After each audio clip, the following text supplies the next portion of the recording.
Yeah. So good. Oh, crud. There we go. Are we live now? Did you Yeah. just screw up the intro again? I always screw up the intro, dude. I even reminded you to mute the stream so we wouldn't have any hiccups, and you still managed to find a way to screw something up. Don't yell at me. This is it. This is my last show. I can't work like this. You yelling at me for? I'm done! He's out. He's gone. He's done. Hey, guys. Oh, wow. That voice crack. Hey, guys. Welcome to Journey to 30 with your hosts, Snagwolf and Screech. We have Punchinello with us today. We're going to be talking about AD carry. Hey, everybody. Yay, Punch. We finally got him on. Yeah, we finally got you on. Everybody else, well, that's not true. Not everybody else. I think Daze was the only person we had, like, no issues with. Yeah. But it wasn't Punch's fault. It was Twitch's fault. It was partly my fault, too. And then Fuck you, Twitch. the second week was your fault. Yeah, screw you, Twitch. I just want to point out at no point was it my fault. Yeah, it wasn't your fault. No. Couldn't be. Nope. All right, so last week, we kind of talked about where we came from with our league experience, talking about the differences between Dota and League of Legends and kind of the general gist of our origins into this game. So It was a get to know us episode. yeah, kind of. Yeah, definitely. It was a fun one, too, so I definitely recommend if you're looking for a little bit of break in the grind of information, go ahead and check that one out. Remember, all of these are always at the YouTube channel, www.youtube.com/TForce Podcast. So check that out. And champ rotation. Let's see. This week's champ rotation is Diana, Fizz, oh my goodness, Galio, Gnar, Jace, Lulu, Maokai, Sivir, Urgot, and Vel'Koz. Nobody buffed Urgot. Yeah, wow. I gotta say, these are some really good ARAM champions that they got out right now. I like Galio a lot. I love Galio. He's great. I think you know that I like Galio, don't you? I don't know, do I? Oh, I don't know. You do now. Oh, God. And he's Yep. easy to play, too. He's a good champ to learn how to play the game on. He's got a shield. You know what's great about Galio's shield is you get health back when you get hit when your shield is up. Yeah. It's funny you mentioned ARAMs. I was playing an ARAM recently, and I was Galio. And Miss Fortune was on the other team, and when she would make it rain, I would put my shield on and just walk under it and watch my health bar get bigger. Yeah. It was amazing. Yeah, just to let you guys know, actually, that shield can be put on other people, too. Yep. So it's a good one if you're looking to get some health back. And I said ARAMs because there's a lot of good champs for ARAMs in here. Of course, we don't always promote ARAMs. Learning the game, ARAMs can actually be really fun and useful, but getting to know a champion, you definitely want to play on the Rift. They are a good change of pace, and as Yeah. you said, I hope you learn a champion, especially for team fights. ARAMs are very good for actually teaching team fights, since that's all they really are. Yeah. So who are we wanting to promote this week? Of course, we're going to say Galio because he's pretty straightforward, but who else are we looking at in the champ rotation? I think Lulu's pretty easy, pretty straightforward. She's a good support. Good. A lot of people are playing her top and mid, so she's a strong champion right now. Yeah, I've always been a big fan of Lulu. She was my go-to support for a long time, just because of how much utility she brings. Yeah. Maokai's real good right now. Yeah, I like him a lot. Yeah, Maokai as well. He's he got a little bit of a nerf, but he's still pretty strong.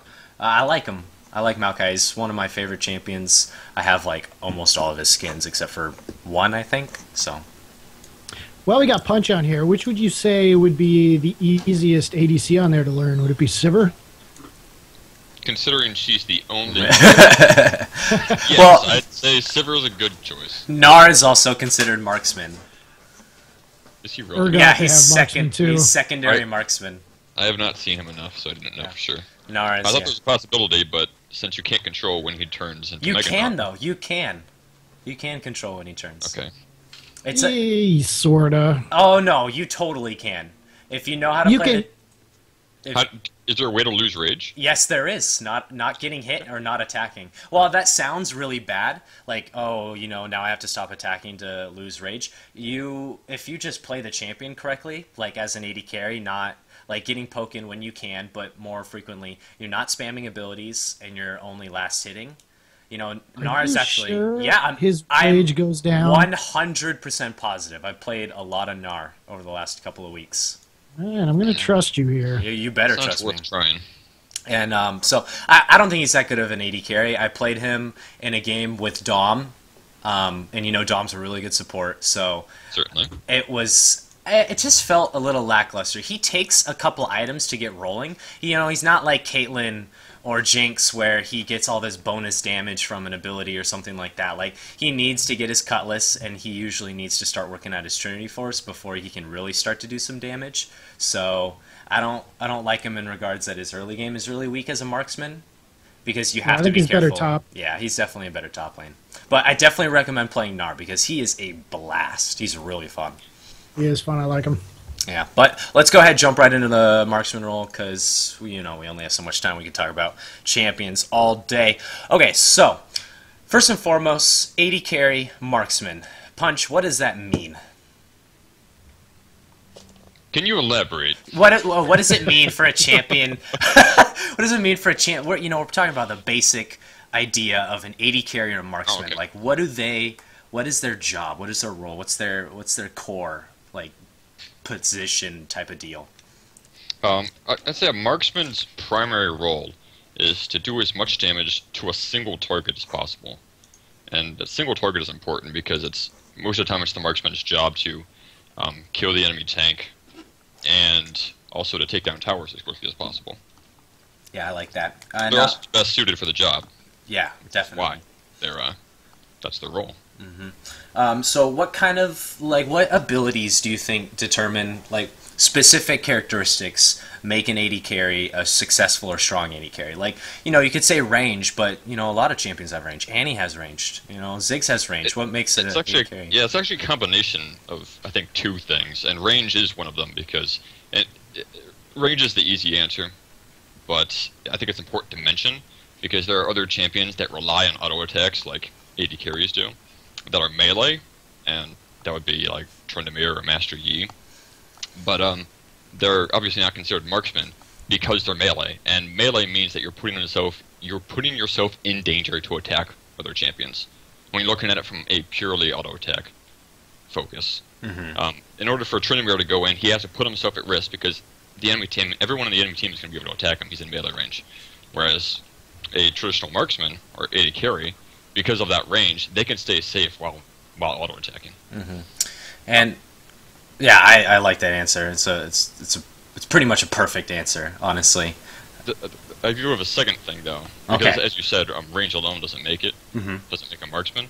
I think the second thing would be scaling of some variety. And by that I mean is how powerful your auto attacks become the later the game goes on, and that can scale in two ways. The first way would be just through sheer base statistics on a champion, particularly how much attack damage they gain per level and how much attack speed they gain per level. There is an example of an actual caster that was played as a marksman, I think back in Season 2, and that was Kennen. Yeah. He played marksman purely because of his base statistic scaling. His attack damage and his attack speed both scaled very well. Yeah, definitely did. I remember that. Yeah, a second way a champion can scale is through abilities. And I think Vayne is the best example of this. Yeah, I think Vayne and Jinx are both perfect examples. Yeah, I'd agree. Vayne's W is her trademark, which is Silver Bolts. I'll just pull it up and read it. Yeah. Consecutive attacks and abilities mark Vayne's target with silver rings. The third consecutive attack will do bonus true damage. So obviously it's something that augments your auto attacks, and that since that true damage scales with the percentage of the target's health, that skill is held into late game. Yeah, and mind you, that is true damage. So for those of you, you're looking at Vayne being like, oh, that doesn't seem like a whole lot. Like, what does that entail? True damage is very important. It's the fact that it's one of the reasons why Vayne is so strong late game and why she's considered a hyper carry is because that true damage and that percentage of health will never fall off. Yeah, and just as a reminder to new people, true damage, you can't block that with armor or magic resist. That damage is applied no matter what. Yeah, it's always the best sort of damage you can get. Yeah. Definitely. So why is AD carry important? And I'm going to tie this in with another question. Why do specific people play AD carry? Because, like as we've talked about this in every single episode when we're talking about a role, we say the role matches the personality. And we've been trying to tie that in from the second we started talking about support. But what makes an AD carry important? And then what makes a player good at AD carry? Or marksman? AD carries are important because I'm going to say that they're the primary source of damage, even though that's not always the case. Sometimes you have a mid laner, a mage that would do more damage than a marksman. But a marksman is almost always going to be in the top two. It's going to be a team's primary source of damage, and it's required in order to take down pretty much the enemy tanks. And once the tanks are dead, then you can get to the enemy team's squishier targets, like their supports and the other enemy AD carry, and once you wipe out the team, that map is yours for the taking. So they're pretty much mostly valuable in team fights, but they're also valuable in taking objectives. As I mentioned earlier, towers, they're probably the best equipped to take out towers because of their auto attack focus. Same thing goes with Dragon and Baron, which are also very important to take as the game goes on. Got to get that bonus gold. Yep. Yeah, the ADCs they're such an important part of the team that it's not uncommon to have team comps. Like if you watch the LCS, you see the pro players building comps that are basically just to protect that ADC, like protect the COG comp. Basically, the entire role of that team is to make sure nobody gets to Kog'Maw while he demolishes everybody on the other team. Sorry. Oh, man! 12 episodes. 12 episodes, man. Oh, that's funny. No, but I want to build off of what you said. And going back to it, you're 100% right. AD carry is one of the most important roles. And over time, it becomes the most important role. As time continues on in the game, and the game starts to stretch out longer and longer, and death timers are getting longer, and every little mistake is becoming more and more crucial, the AD carry starts to become the most relied on person, because, as you said before, AD carry's damage usually scales incredibly well into the late game. And that may not be the case for mages or even for, top lane bruisers. So it's really important to understand that, when you're playing the AD carry role, you have a certain obligation at the end of getting close to the late game that requires you to be on your best. And if you play if you watch any LCS players, any of the AD carry players, you can always see how hard they start to critique themselves when they make a mistake, or if you just watch their determination, they're so focused. It's incredible to watch them play. So don't underestimate that. And I'm not saying don't be afraid of the role, but at the same time, don't underestimate the power of an AD carry, because late game they're important.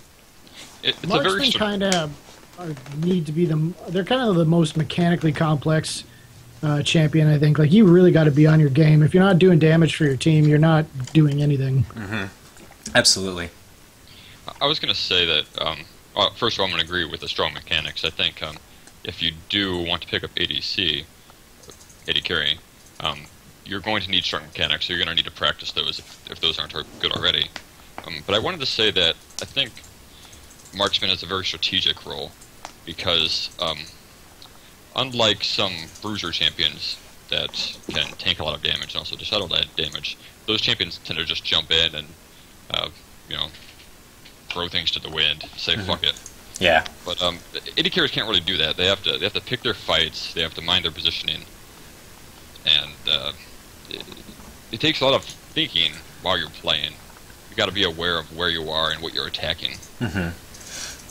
So, and a lot of that experience will generate over time. You'll start to get the feel of champions, their range, their capabilities, their strengths, their weaknesses. We could go on about how, Vayne's early game is really bad, but her late game is incredible. On the contrary, Caitlyn's early game is really good, but in the late game, she starts to kind of do less damage compared to others. So we could go back and forth with, learning how a champion works. But generally, when you're, coming into this role, you need, the first thing I think that you should understand is that, this role is not for the lighthearted. You gotta make sure that you're putting your all and trying your best. And, I guess you could say that for pretty much any role, but there's a lot of reliance on the AD carry that I feel like a lot of people don't give enough credit to them for. Everybody's just like, you're just killing people. Like, how hard is that? But you're the one killing people, so... I'd say that's especially true late game. Not all games make it that far, obviously. Yeah.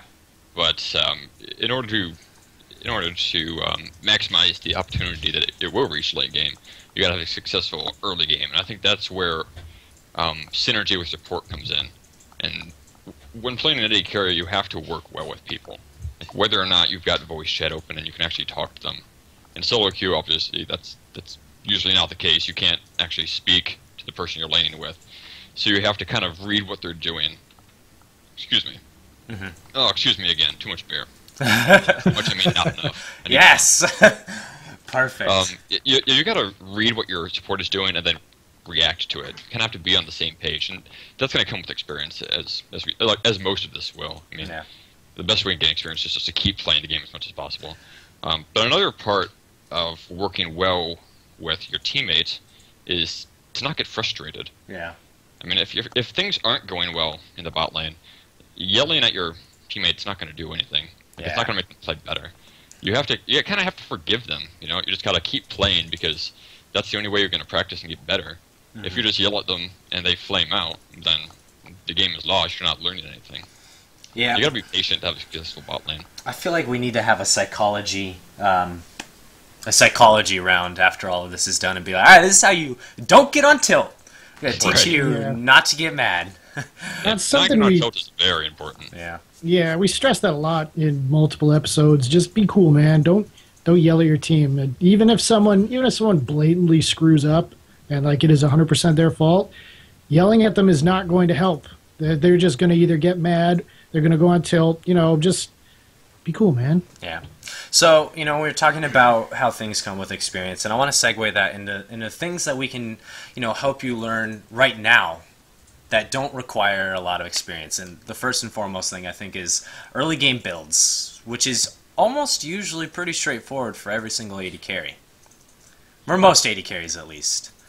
So what are the few items that you think are most important as an AD carry in the beginning of the game? Well, right now the standard is just to build a Doran's Blade, and with a pot. That can change to a longsword and 2 pots in rare circumstances. I think the key for both of those builds is to get early attack damage to help with your last hitting, because at the beginning of the game you're going to have very low attack damage, and the more you have, the better you're going to last hit. And to also get some regeneration, and that's what the pots came in. Doran's Blade applies a little bit of regeneration with the 3% lifesteal, and the second pot with the longsword option obviously gives you more sustain there as well. Yeah.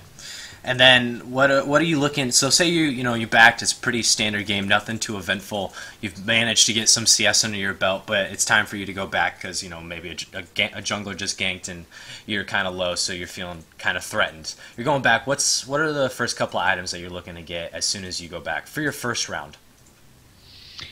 The very ideal first round, and this is like all in generalities because each champion prioritizes different items, but I think the ideal first back in general would be a BF sword, which is the highest base attack damage item you can get. Yeah, but why is that? Why BF sword over maybe say like a Vamp Scepter or a Sheen, depending on what you're building?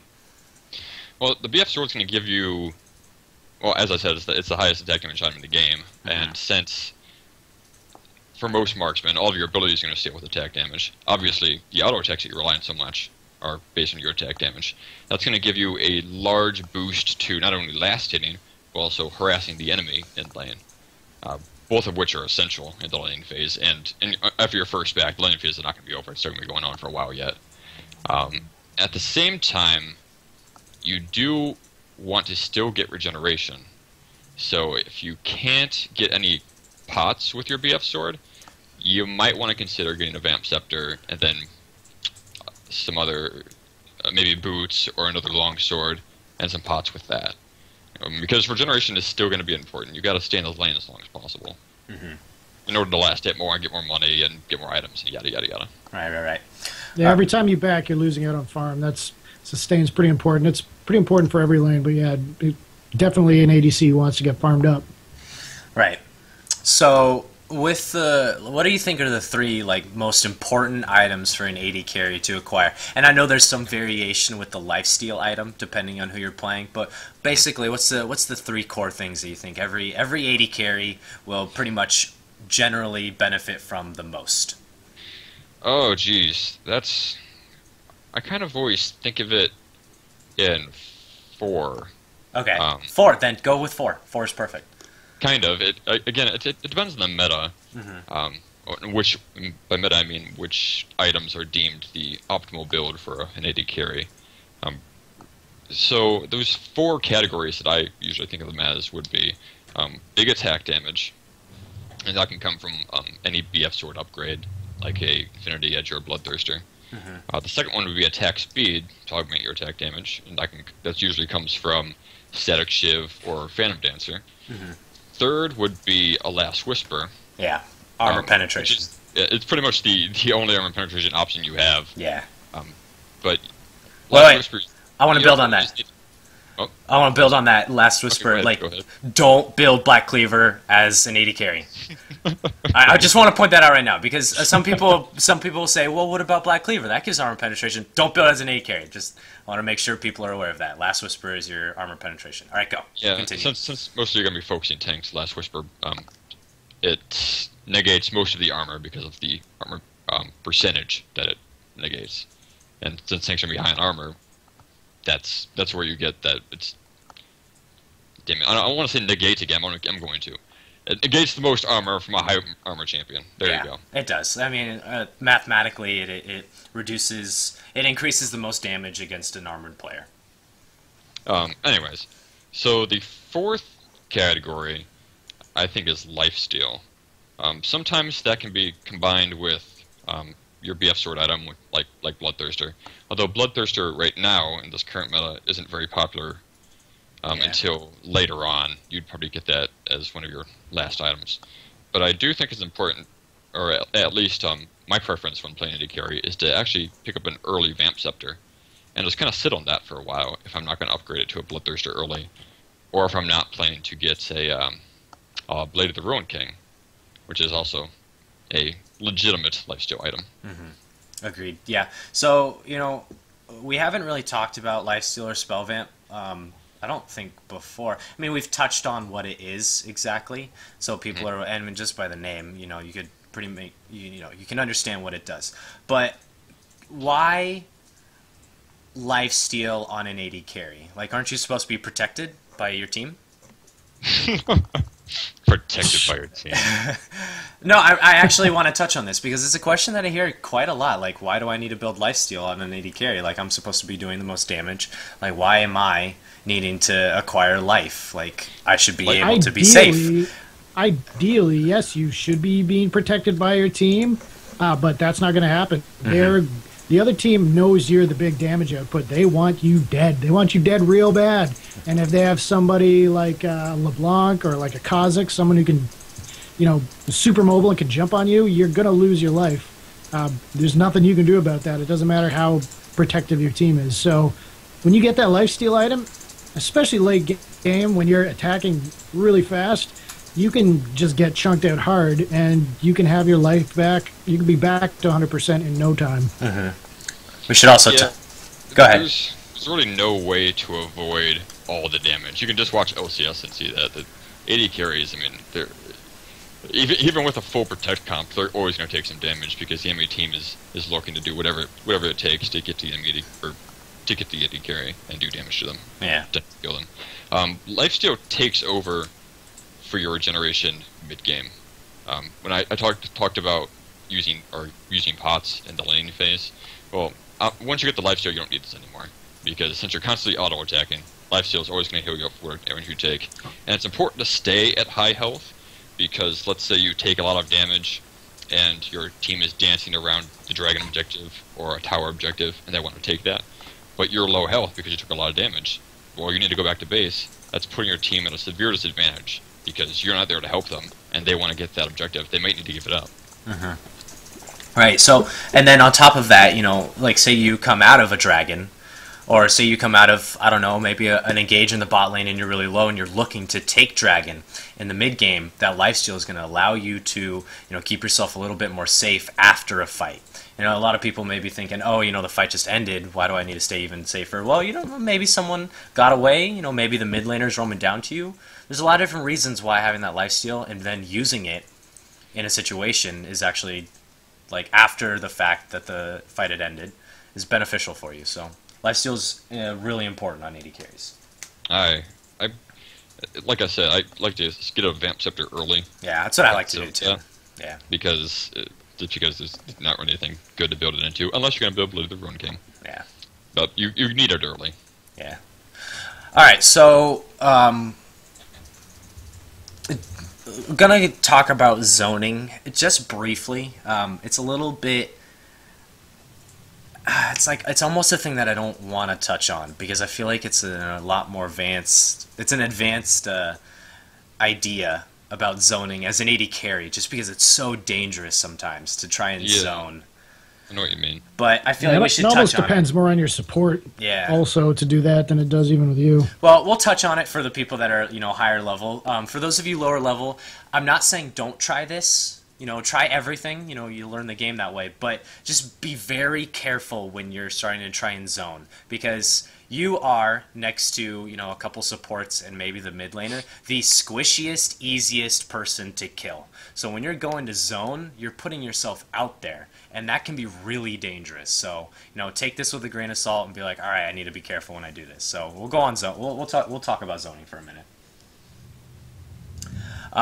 So the basic concept of zoning is to do damage to an enemy player to stop them from either acquiring CS or forcing them to back altogether.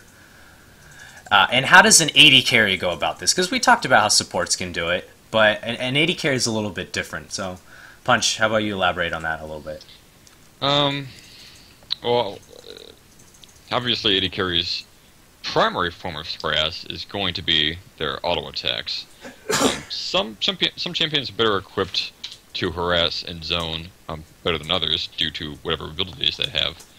Caitlyn comes to mind with her long-range Proto for Peacemaker, or Q, which is a long-range nuke that she can use from a safe distance to do damage to the enemy AD carry. I can speak, I swear. Varus also does it real well. Right. Varus, I love Varus. Varus's Q is probably the longest range ability that AD carry has, besides Ashe. Yeah. But so failing an ability like that you can use to harass, you have to rely on your auto attacks, and that's gonna be tricky to do when you're focused on last-hitting creeps. You kind of need to time your auto attacks to hit the enemy when they are focused on attacking a creep. That way they can't attack you back. At the same time, you also want to time your auto attacks, your harassment, when you don't need to use it to kill a creep, because I'd say your primary goal in lane is to get as much money as possible. Yeah, I like that. But as you say that, I agree. But take this also relatively, guys. Most gold compared to your enemy. So if you're zoning somebody and they're not getting gold, but you are, and you may be missing 1 or 2 CS in the process, but they're not getting any income, you're going to be ahead, and significantly so, regardless of maybe missing, you know, 100 gold every... I'm sorry, not 100 gold. Yeah, 100 gold every couple minutes. So, I mean, like, it's all relative to what you're doing to the opponent, and that's kind of the premise of zoning. You want to establish a gold lead and sometimes an experience lead over your enemy in the manner of doing damage to them so that they can't CS. Now, this doesn't mean that you're trying to kill them. It just means that you're trying to get them away from the creeps and away from their job in the early game is to farm. You're stopping them from doing that. Yeah, that's a good point. It is a delicate balance between getting or farming for yourself and then preventing the enemy from farming. There's obviously certain certain opportunities for you to take a huge advantage by getting the enemy low enough that they have to go back to base, which is the optimal scenario, because then they lose the most farm that way. Yeah. And if you ever do that, if you ever force an opponent out of lane, you have a couple options when you do that, and we're talking about zoning, and zoning can definitely mean forcing them out of lane. When you do that, you want to capitalize on that, and there's a couple ways to capitalize forcing an enemy out. One of the biggest ways is to get damage on the turret. It's a huge advantage. Yes. And then the second way is taking a dragon. You know, when you zone and you get them away, that's a very, very good opportunity to secure an objective. I mean, like a turret, or more importantly, like dragon. So keep those in mind when you're aiming to zone. Yeah, I'd say your primary focus is to, well, I shouldn't say primary. I should say if your jungler isn't around, then you're going to be going for the tower. Get as much damage as possible. If your jungler is nearby, you can ping the dragon and get his help in order to take it out. Yeah. So, and those are good outcomes to successful zoning. So, and that's why you zone. Also, don't forget, if you can get them to burn a summoner, if you make them flash to get away from you because they get scared, that's also a win. Yeah, yep, definitely. Yeah, but don't blow your flash to try and flash after them to kill them, because usually, I want to say like 99.99% of the time, they're going to flash away, and you're going to follow up the flash, and you're not going to get that kill, and you're just going to waste it. Yeah, better to save it for later. Okay. Yeah. All right, so let's talk about warding as an AD carry, because, it's something that okay, so I play with some people that are not 30, and it's a question that has been brought up to me multiple times before. As an AD carry, should I be saving my gold and not warding? And we've touched on the importance of warding regardless of who you are, but let's talk about warding as an AD carry. Still essential, and I think one of the biggest mistakes a lot of AD carries make is they don't buy wards, and they don't buy enough wards, because they have the assumption that, well, my gold is so valuable, I need to get as many items as possible. Wards are so cheap and they provide such a big benefit, it doesn't matter. Whenever you can afford a ward, you need to buy one. I'd say the beginning, your first back that we talked on earlier, that's probably going to be the hardest time whenever you buy a ward, because you're probably going to be buying whatever your physical damage item is, whatever you can afford, a BF sword or a pickaxe, and then following that up with pots. But if you can afford a ward in that case, definitely get one. And then from there on out, every time you go back to base, pick up a ward when you go out. Pick up 2 wards. Yeah, and we've talked about if you have less than 300 gold and you're not buying something immediately, pick up wards. That's right. The best thing.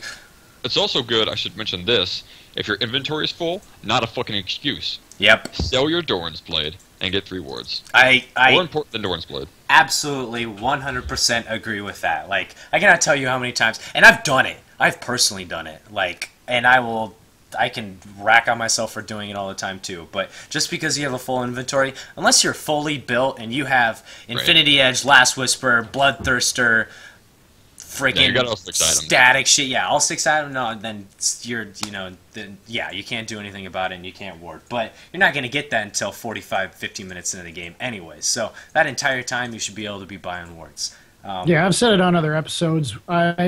Whenever I leave the store, if at all possible, I make sure I have at least 1 ward. Sometimes you don't have the money or you want to finish an item, but it's just a good habit to get into to have one. Yeah. So I want to touch on a pink on the AD carry. I love buying a pink as an AD carry. Sure. And specifically when I'm playing on blue side as opposed to red side. Blue side because when you're in the bot lane, you have that tri-bush, and it's easy to protect. and it saves your support money so that they can buy a sightstone or any other sort of like helpful item. So That's a really good point. like it. If you can, whatever you can do to help out your support is beneficial because they're the most gold starved role in the game. So if you can take a little bit of that burden off their shoulders by getting a ward like that, your support will love you forever and die for you. Yeah. I'd also say point that out to your support too. Point out that you bought a Yes. pink item because they're probably not going to be expecting it. Yeah. There are a lot of supports that are surprised when their AD carry actually buys wards. So Yeah. if you do pick a ward for that tribe, just let them know so they can use their pink ward somewhere else. Yeah. Want to know? I actually had a support in a recent game. This blew my mind. I was playing ADC and I left the store with a couple of wards, and my support said, how did he put it? Something to the effect of, it's my job to. He said, well, how did that go? He's like, you don't need to buy wards. That's my job. Could you please let me do it? Like, you're polite. And I was like, well, I appreciate the sentiment, support Thresh, but no, I'm not. It's Everybody should be buying everyone's wards. job. Everyone's job to ward, not just the support. Yeah. And Exactly. you want to learn how to make your support love you? You buy that pink ward. There you That go. will instantly turn on your support to be like, oh yeah, this guy, I like him. They will honor you and send you a friend request after the game. Probably. Guaranteed. Yeah, in solo queue, guaranteed. If you play well and you ward, that support is gonna love you. And it goes both ways. Like if you're playing a support and your AD carry, starts to ward like that, kudos him. Like, be like, yo, buddy, I really appreciate that you're not in this lane by yourself. Like, I thank you so much. So, everything is, you're on a team, so, be appreciative of each other. All right, so, no, I don't want to talk about that. I want to talk about Dragon as an AD carry. Okay. Oh, let's all just do what you want to do then. Well, okay. Do you want to talk about? No, it's fine. This is the Asterition show. We'll just. I mean, despite the fact that he can't start a single episode without screwing something up, and he doesn't remember to turn his phone off, we'll just do whatever you want. That's fine. you. All right. So No, it's So fine. much angst. Snaggle can run it from here on out. You go ahead. I just want you to tell me you appreciate me. Sometimes. I love you. That's all. I love you. You know I love It's so you. hard. Can't remember the last time you brought me flowers. I'm sorry. It's hard. You know that I work a lot. I don't want to talk about it. Oh Okay, my sorry. God. What were you saying? Oh, I don't even know anymore. Oh, what talking about? I'm sorry, guys. I'm real tired. We're talking about mid, right?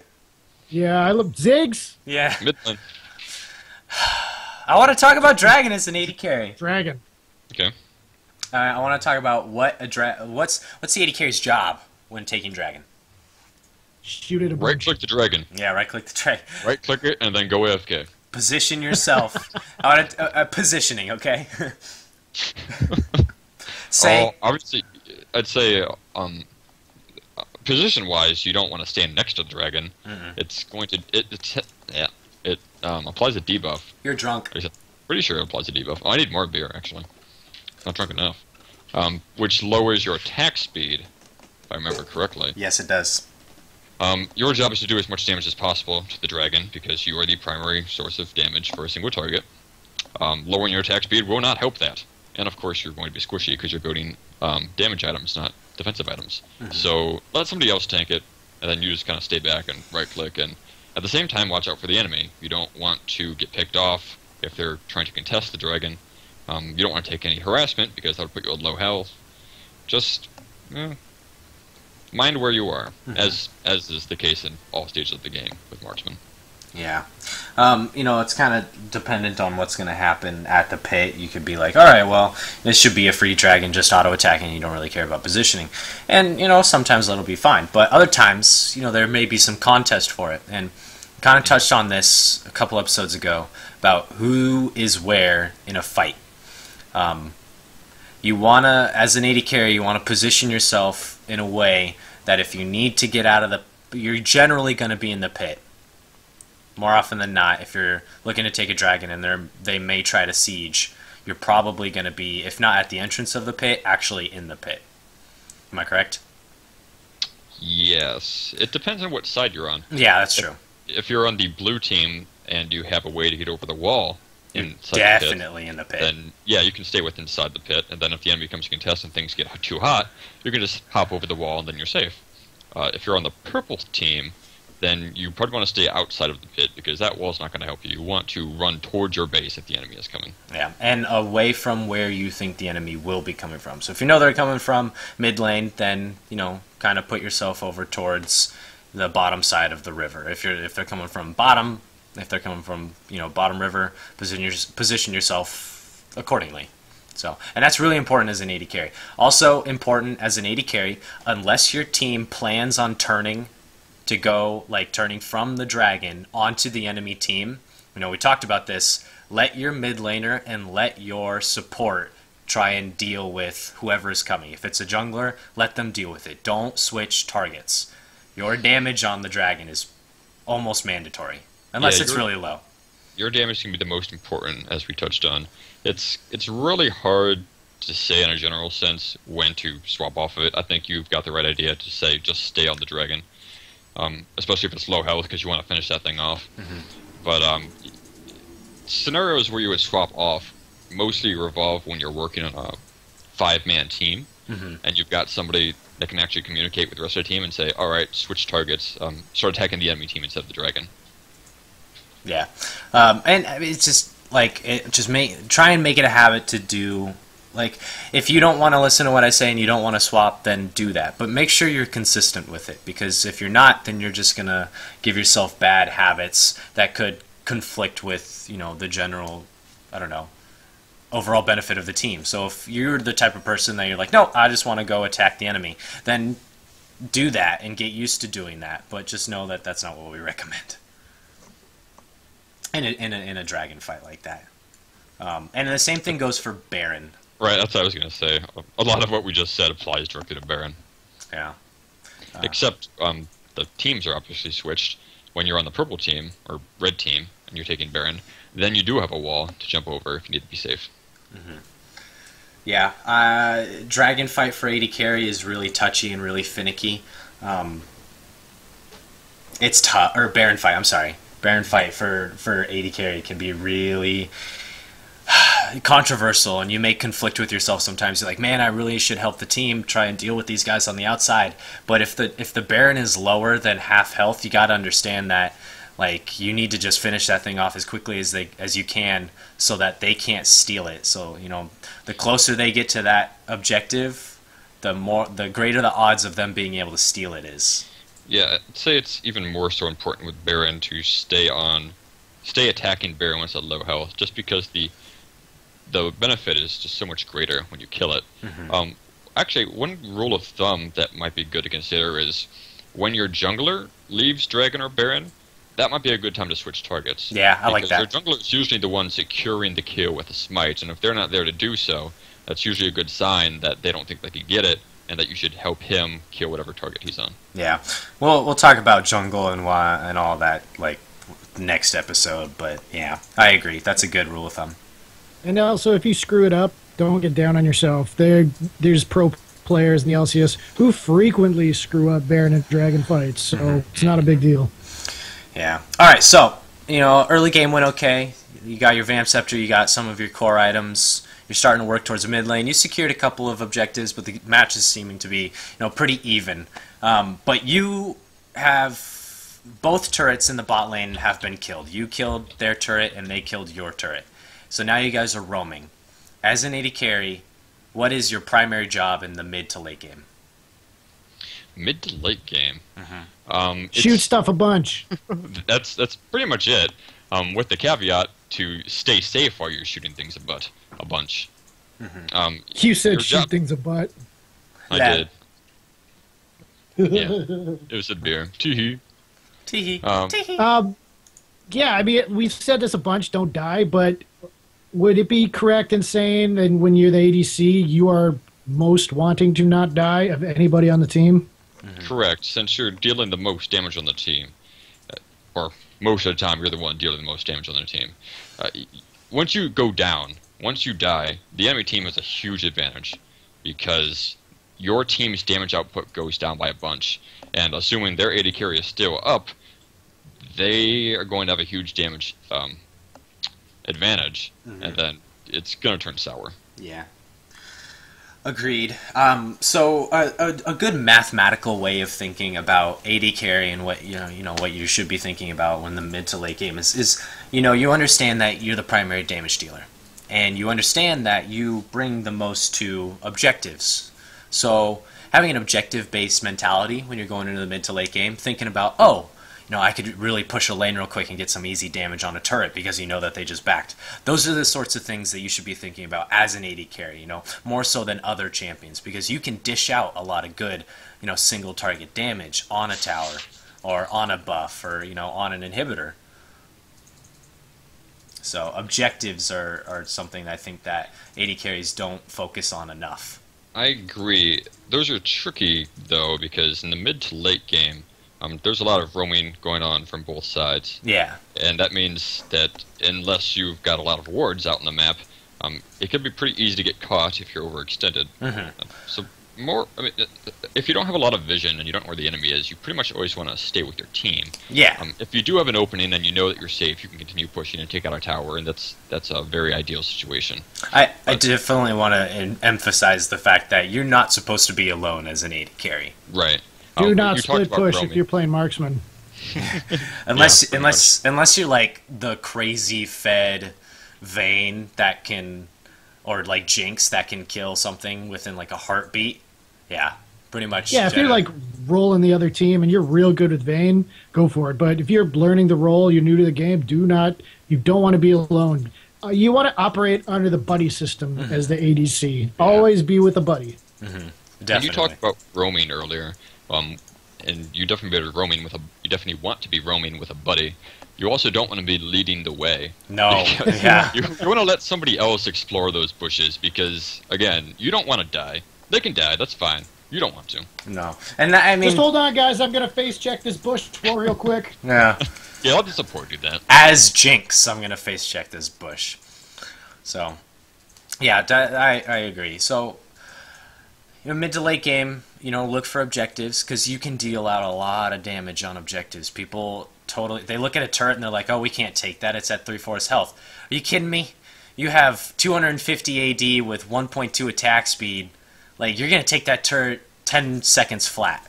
Like, aim for those things and go for those things. Turrets a lot of the time, yeah, and a lot of the time you may be the only person on your team who can hit that turret, especially if the other team is trying to defend it. If you're playing Caitlyn, the other team's going to be trying to keep you off, but you've got so much range, you can pretty safely hit that turret without the rest of your team getting in too close. Yeah, I like where you're going with this, too. We should talk about sieging as an AD carry, because I see way too many AD carries being like, oh, I'm not going to hit the turret, I'm going to hit the people under the turret. That's a huge mistake. Yep, I agree. Turrets are definitely your primary focus. I mean, that's your job is to take out the turret. I can't really having a hard time thinking of a situation where you would not target the turret. I'm pretty sure you would just target. You would target it under all situations. If you're sieging and you're not about to get engaged on, until you get engaged on and then you want to back up and actually fight, attack that turret. Let your mage, let your support, hell, let your jungler throw out stuff at the enemy to keep them off of you or keep them off the wave that you're sieging with. Like, you should not be attacking the enemy. Like, you gotta be on that turret. With that being said, this is all circumstantial, or this is all assuming that you're within range to attack the turret. Yeah. If you're trying to get within range to attack the turret, then obviously it's a good idea to harass the enemy as much as you can without getting caught. Yeah, definitely. So, like, if they're sticking to the left side of the turret, make sure you're coming from the right side with some minions in your way, like that sort of thing. So, I mean, again, take everything we say circumstantially, but just know that generally when we're talking about sieging a turret, this is almost 100% true all the time when you're sieging the bot lane turret. You should never, ever, unless you're going to kill them, ever attack the enemy under their turret. Like, that is just, if you can get a free couple autos when a wave gets pushed, take advantage of that. That is free damage that they cannot stop. and that will add up to later. So, that's a tough thing for a new player to remember sometimes, because you get the smell of blood in the air and you see that their ADC is down to a quarter health, and you rush in to try and take him out, and you put yourself in turret range, and the turret aggro's on you, and holy hell, I died. What just happened? It's because you just took a bunch of turret shots because you're dumb. Exactly, because you're dumb. Not because you're new, because you're dumb. No, it's because you're dumb. Yeah, you don't have to be new to make that mistake. Yeah, I agree. No, I mean, you really don't, though. Like, you're 10 levels into this, right? You understand that if you attack somebody underneath their turret, the turret will aggro you. Don't do it. Just don't. There's no point. Yeah. Just, it's easy to get tunnel vision, but just always remember, don't die, and turrets will kill you real quick. Yeah. All right, so team fight as an AD carry.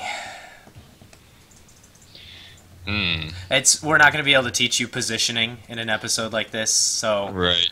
Okay, but true or false, the best place for an ADC to be is in the middle of the team fight, right next to the enemy Jax, correct? Yes. Get the fuck out of here. Absolutely correct.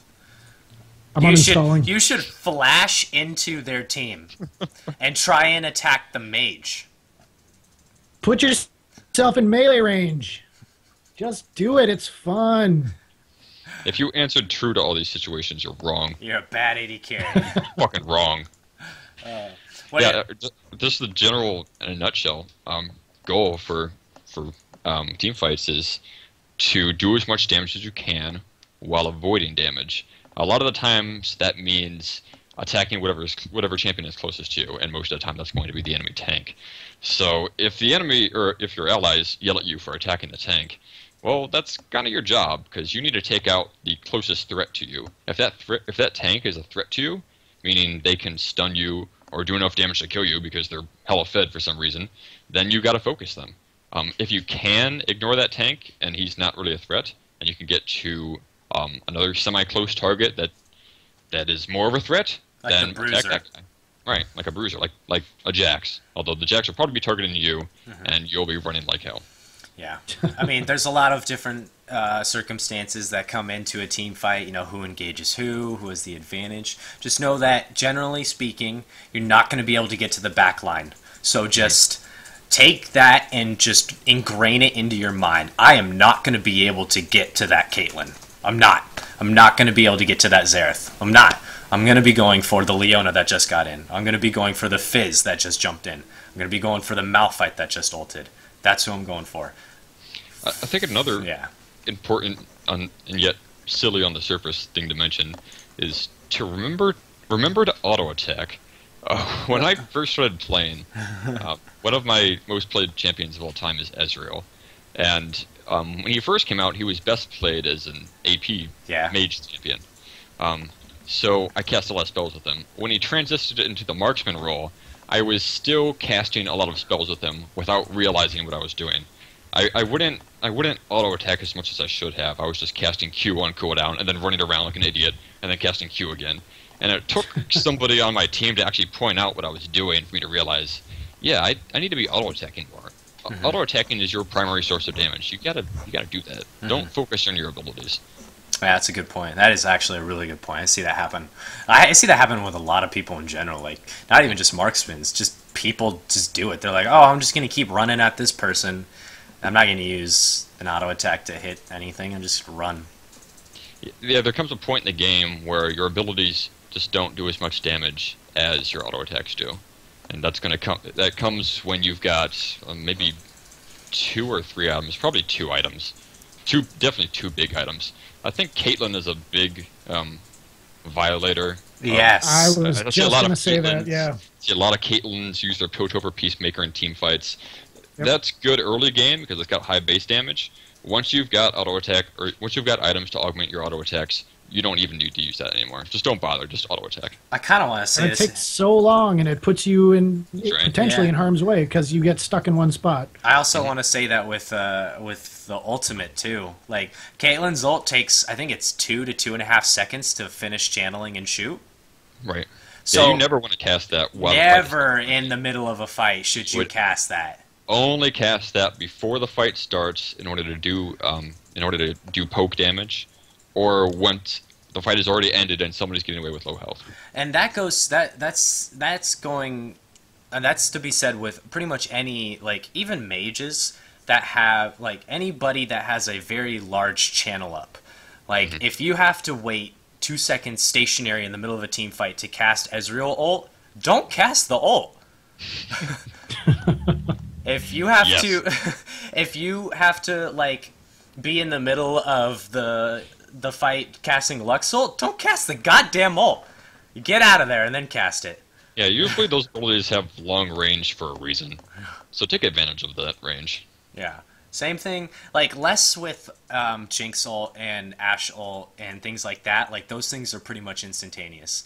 Jinx takes, like, I think a 3/4 of a second, maybe half of a second. Same thing, I think Ashe is pretty much instantaneous, so those are okay. Same thing with, like, Varus. Yep. Yeah, with Varus, just, you can cast those immediately, but don't cast Caitlyn ult in the middle of a fight. Don't cast Ezreal ult in the middle of a fight. Like, that's just asking to get jumped on, killed, stunned, interrupted, dead. Yeah. That's no bueno. Yeah, very bad. Okay, well, we need to start wrapping this up because it's about to hit the hour-long mark. Shit. Yeah, I know, right? Long cast. All right, so why pick this role? Well, first, why pick this role? Why do you like this role? Why does anyone like this role? Because you like seeing that kill score real high at the end of the game. Oh yeah. Nah, screw that. I'd say that's a trap for a lot of people. Getting kills is fun, and I'd say that is definitely a perk for playing the role, but that shouldn't be why you pick it up. We actually touched on a couple reasons why you'd want to play it. I think the first is you're strategic. You gotta pick your fights, know where you're positioned, know who you're attacking and why you're attacking them. You also need to work well with people, which we covered, because you're always going to have a partner in the bot lane. We covered strong mechanics, which is something you can learn if you don't have them already.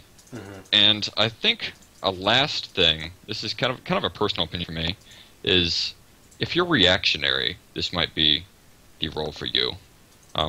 One example I use is StarCraft, particularly the Zerg race in StarCraft.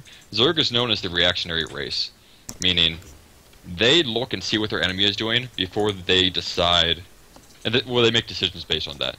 They see, okay, my enemy is building this, I'm going to build this to counter that.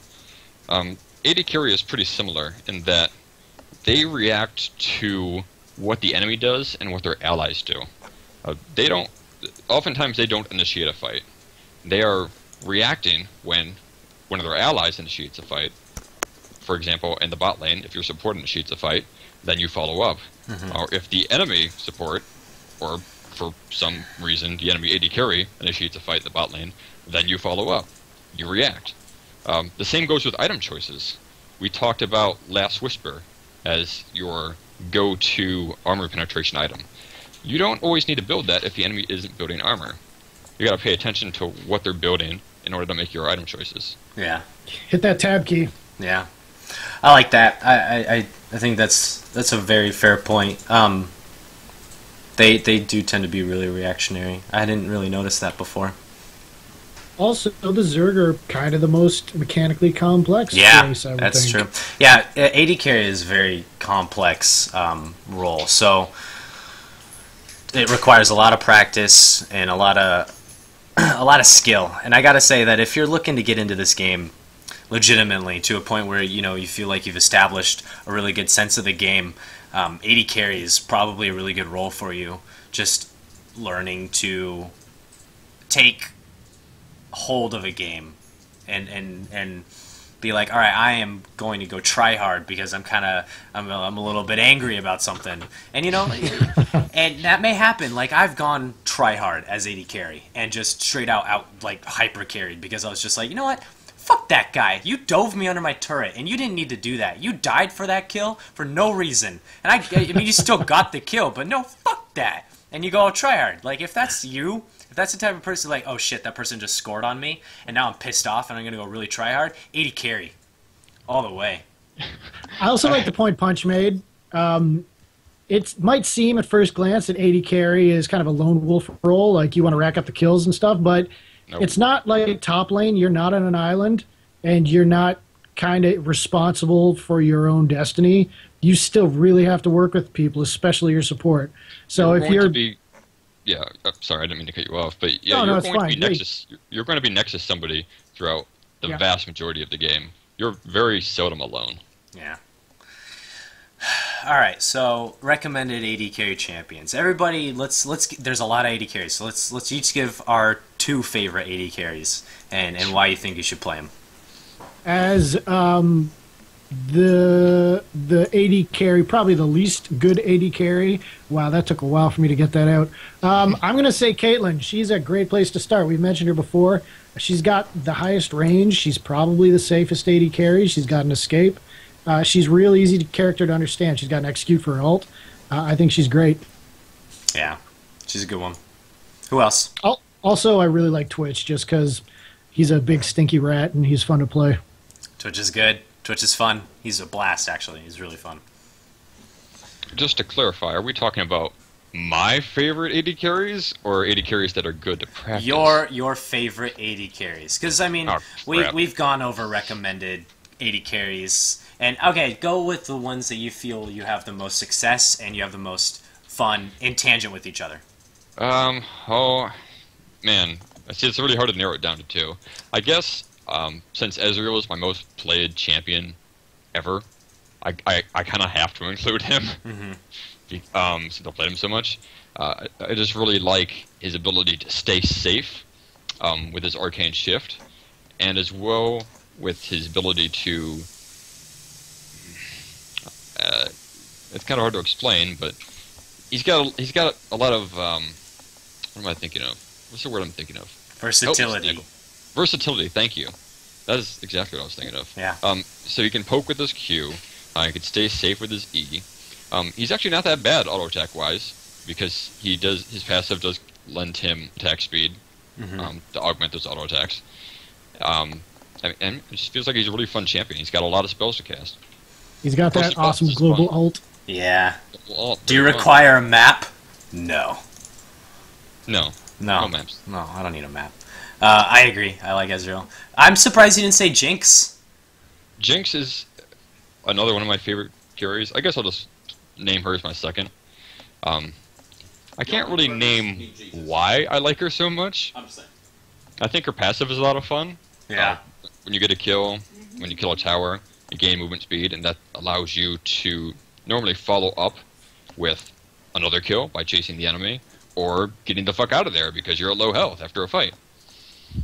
She's also got a lot of range, similar to Ezreal. I'm kind of a sucker for range. With her Q, that gives her base attack range. Her W, a slow, also has long range, and her ultimate is global, obviously. Yeah. Jinx is cool. Jinx is a cool character, and she's hilarious. I'm crazy! I gotta talk to someone. She's got a very cool theme. Yeah. Yeah, she's awesome. Alright, my 2. My black friend, Lucian. Yeah. Yeah, I gotta say, Lucian's one of my favorite AD carries. It's funny. If you were to ask for one of the strongest AD carries, I think Lucian came out about a year ago. Lucian would be on like the bottom of the list. I think Everybody was He was just, on top. he's so bad, he's terrible. Lucian It is sucks. so funny because like when he was first released, I heard Pone be like, "I don't think anyone's ever killed anybody with the culling ever." I Do you remember that?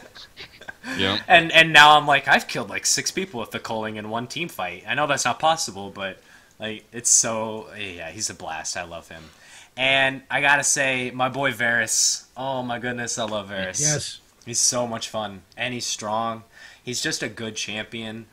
He has a mix of everything. He's got some magic damage kind of dabbled in there, so they can't straight out counter you with armor. You have a massive, massive AOE CC if you time it right. You have the longest skill shot in the game with your Q that deals like I don't even retarded amount of damage. Yeah, it scales very well with attack damage. Yeah. So I gotta say, Varus and Lucian are two of my favorite, and they're both thematically really cool too. Yeah. You can surprise execute people when you figure out how to use those blighted stacks correctly. Yeah, absolutely. So he's really fun. Those are my guys. I'd say especially after Lucian's recent rework, he became a lot more fun to play. Yeah. Because you're pressing a lot of buttons. They're also, his Q, his W, his E, all those spells have a relatively short cooldown, especially with the change they made to his passive, which lowers the cooldown on his E when he auto-attacks. No, So but Punch, they cut his range down. He's terrible now. Shut up, you're an idiot. He's so bad now. He's so... We hate you, Reddit. You're a bunch of liars. You don't know this win rate increased by... Like 5%. That's insane. 5%, yeah. Meanwhile, everyone's talking about how bad he is. Yeah, that's funny. I don't think so. All right, well, we got to wrap this up. One, I need to use the bathroom, and I'm hungry as hell. And two, I got to go back to class in about 45 minutes, so... Lame. Gonna wrap this up. Next week, we are talking about jungle. Guys, I'm hopefully going to pull on either Cheer Jaden or Declad. Hell, if we can get them both, that'd be awesome. Chi-Chi JJ? Yeah, Chi-Chi Declad. So, that's the plan for next week. Real quick before we end things, I want to mention that once again this year I am participating in Extra Life. It is a 24-hour gaming marathon to support sick kids. Everybody wants to help sick kids, right? So I'm gonna put a link. Well, except for Asderition, but he's a butthole, like it says in the video description above. So yeah, I'm going to try and stream it. I need to look into my internet. My upload is not great right now. But hopefully I'm going to get that fixed. But anyway, there's the link there. If you want to donate, remember, it is not for me. It is for kids, and it's probably going to be as miserable as it was last year, staying up playing video games for 24 hours. So you can at least pay to have me suffer. Hello. Oh, you're awesome. Do it. Way to go, man. I'm excited for this. Punch, you got any farewell words before I close this thing out? No. None? No. All right. Well, thank you for joining us, Punch. We really appreciate it. No problem. You gave us great information, and of course, we always like having guests on the show because apparently I'm just really bad at this whole podcasting thing, and it's good to. It's nice that we were able to get you on without Twitch or Asderition screwing it up. Yeah. Even though I kind of sort of did anyway. All right, guys. Thanks for having me. It was fun. So Punch, you can follow Punchinello on Twitter at Punchinello. It's not like Snaggle. It's actually at Raymond Flint. Oh, fine, whatever. For some reason. Oh, it looks like you're wrong again. I am wrong. Raymond you butthole. Flint. Asterp Kittens, Raymond Flint. There it is for those of you in the Twitch chat. But yeah, Raymond, RAYMOND, Flint, FLINT. No space, nothing there. Just type it in, follow him there. Tweet stupid things about stupid things. Yeah, I don't tweet. I'm starting to tweet more. But yeah, and you can always follow us on Twitter as well, at Doc_Chicken, because it's the weirdest Twitter handle ever. It is not. Watch the Eric Andre show. It's hilarious. And at Asderition. What does Asderition even mean? It doesn't mean anything. It doesn't mean anything. Don't. Exactly. A doc chicken is easy to understand. It's a chicken who's a doctor. You get me drunk enough, I'll tell you one day how I came up with Asderition. Challenge accepted. Yeah. All right, guys. Don't forget to check out www.trainingforcepodcast.com. Of course, if you always have any questions for myself, or if you want me to get a hold of Punch and you want to talk to him, go ahead and email us at ballerina@trainingforcepodcast.com and or add us in-game at Asderition, at Snagglewolf, and at Punchinello. It's L-L-O-O at the end, so it's Punch in L-O. Somebody stole my fucking name. It's like Jello. It's like Jello, but in L-O with an extra O. I thought your name was Punchinello when I first was made aware of you, and I thought... I also use Punchinello as my Twitch name, as you can see in the Twitch chat. It's pretty great. It's kind of my go-to backup now. Nice. All right, guys, got to cut this loose because I got things I got to do. But I love you guys. Don't give me your sob story. Just end this crap show. It's always a crap show. All right, guys, thanks for joining us. Really appreciate it. Take it easy, everybody. See you.